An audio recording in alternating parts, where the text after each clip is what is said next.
How can we love others without losing ourselves? That's the topic we're going to be addressing today on Flourish-Meant. I'm your host, Tina Yeager. Today, I have an expert guest with a personal testimony on this topic. Her name is Sonja Meyrer, and she has been helping people navigate difficult relationships and situations where they feel stuck, because in 2019, she lost her husband of almost 30 years to suicide after a long battle with mental illness and addiction. And at God's prompting, she chose to dedicate her life to helping others discern how to help, love, and care for someone who's struggling without losing themselves in the process. Welcome to Flourish-Meant, Sonja. I am so honored to have you here, and I can't wait to talk about this conversation. It's so important. Thank you. I'm grateful to be here. And as I mentioned earlier, I'm grateful to be in a position where I can come and I can share. And I'm encouraged that there are people out there who might need to hear what we're going to talk about today. And in this second half of our conversation with Sonja Meyrer, we want to talk about some practical ways that you can discern how to begin to set boundaries so you love other people, but don't lose yourself. So, Sonja, talk to us about some practical things that people can do to get started. We talked about a few of those in the first half of our conversation. I don't want to repeat that, but let's move into some more things that we can unpack about knowing the difference between loving and kindness and that codependency word enabling and crippling that other person, and then the other fallout piece, which is losing yourself in that process. Yeah. So in order for us to set boundaries, and boundaries are really just an indication of where my life ends and your life begins. So we know a lot about boundaries in the physical world. There are fences and there are frames around our houses. So we know where there are boundaries there, but sometimes we get confused about our relational boundaries, but we have them. We are responsible for ourselves and we are responsible for who we're in relationship and how we behave.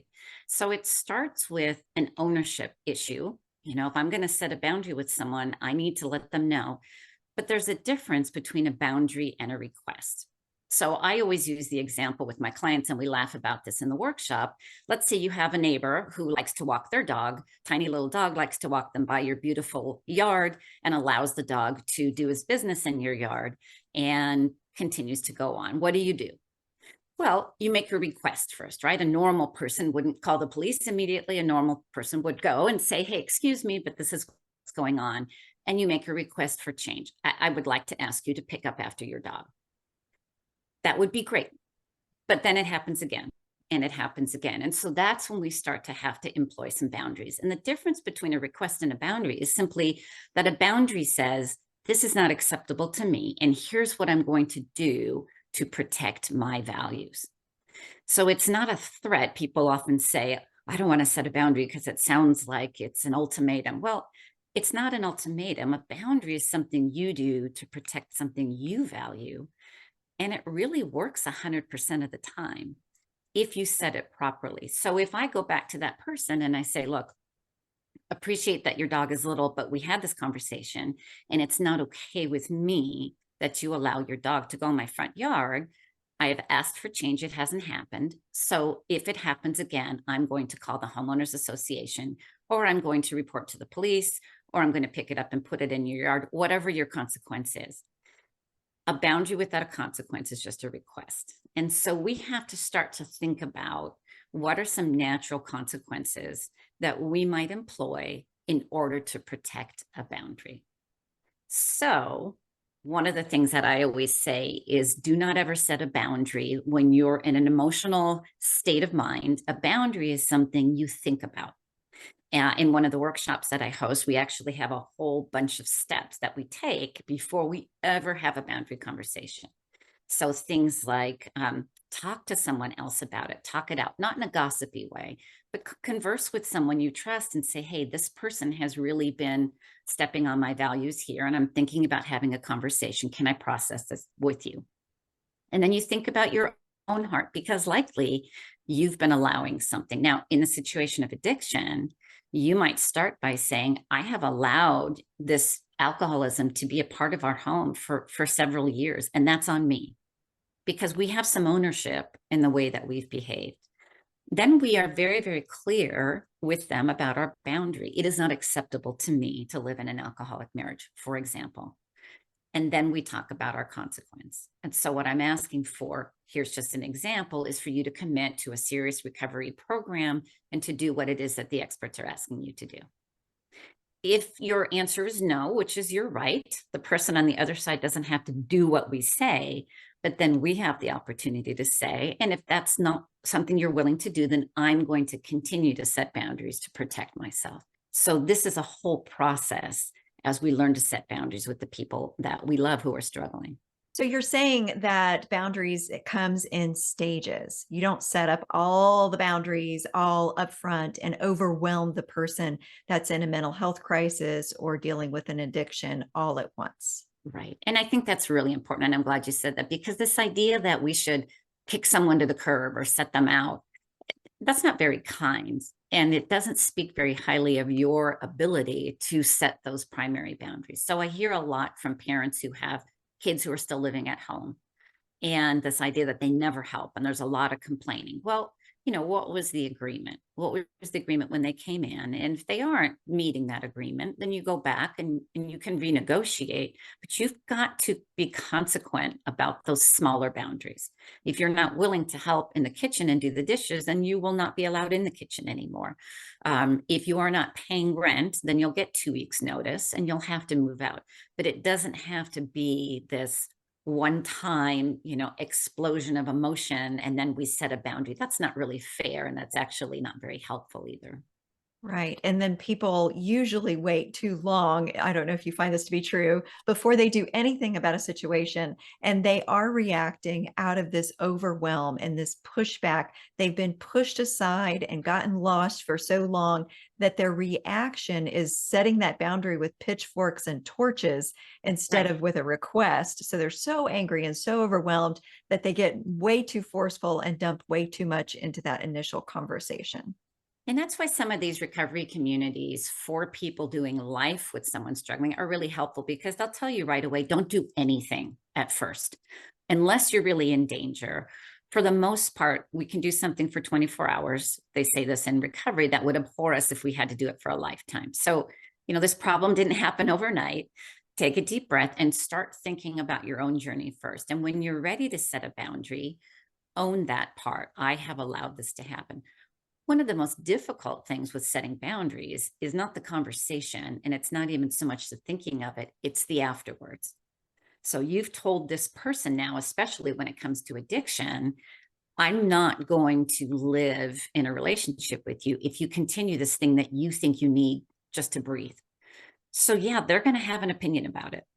And I don't think I've ever met anybody who said, thank you so much, Tina, for sharing that wisdom about my behavior. I can't wait to go change. That's usually not the way people greet our boundaries. And so we have to be prepared for what happens afterwards. And I provide my clients with a lot of different techniques to kind of endure the aftermath. One of them simply being to recognize that the other person has permission to not like your boundary.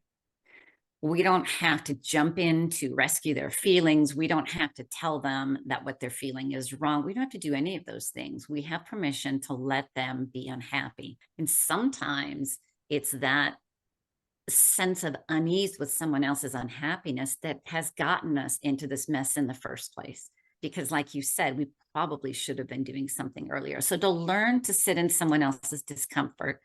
One of the other things that can happen is we get derailed, because someone who's not interested in hearing our boundaries is going to do a whole bunch of other things to try to get off topic. Well, what about you?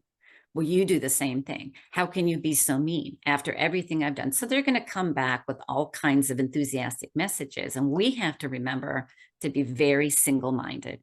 I hear what you're saying. And today I'm letting you know about a boundary that I'm setting with you. We can talk about me tomorrow. Let's set an appointment for me tomorrow. But we have to be very, very focused on the one boundary. It is not acceptable to me that this happens. And here's what I'm going to do. So I often tell them to imagine that you're a broken record. For the people who remember what a record are, the younger people wouldn't know what that is, but you just repeat the same message. I hear you, and this is what I'm communicating today. And you have permission to end the conversation. We also talk about some tips for listening with empathy without engaging. So if we're having a conversation and you're telling me how mean and horrible I am, I can use words like, wow. And I can just sit with that. I don't have to react. I don't have to get in and play tug of war with you. If I have a child who comes and says, you're the most horrible person in the world and I'm moving to Siberia, I can say, oh wow, cool, or tell me more, or not patronizing me, but I don't have to get involved in an emotional tug of war. This is my boundary. I'm setting it. I've thought it through, and I'm going to push forward with it. And this is so much more effective to do after you've really sat in prayer with the Lord and let the Holy Spirit kind of go through the pieces that are your issues. If you don't work out what are your issues and get honest with God about that before you get into this conversation, the enemy that works through this other person who is vulnerable to that will attack you at your issues in that conversation, and you won't be able to withstand the attack. So it's very important for you to recognize these are my issues. These are the things that I'm working on, so that you can be honest about that. If that person brings that against you in the conversation, and say, yes, I recognize those are my issues. I'm working on those.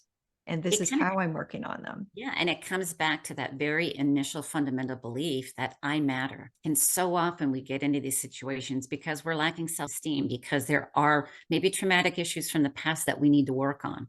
And so until we get to the point where our boundaries are worth defending, it's going to be a struggle. It'll be easy to get derailed. So the last chapter of the book is all about self-care. And self-care is really something that we really should envelop in all of our life. And it's not about the bubble bath. It can be, but it's about the things that we need to do to replenish. And some of that is, those things we do on our spiritual path. Simple things like eating and hydrating and sleeping. Those are the things we also need to do, because this is hard. This is hard work, and relationships can be very taxing. They can be beautiful, and they can also be very taxing.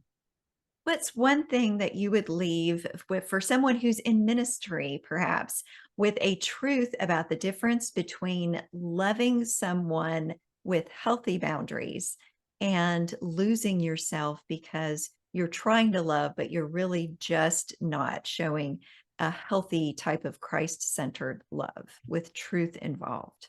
I would always start with trying to understand that being loving is not always the easy option. So you and I know this when we have toddlers, giving them everything they want is not beneficial to them. That's not loving. It may feel like something we want to do because it makes us feel good.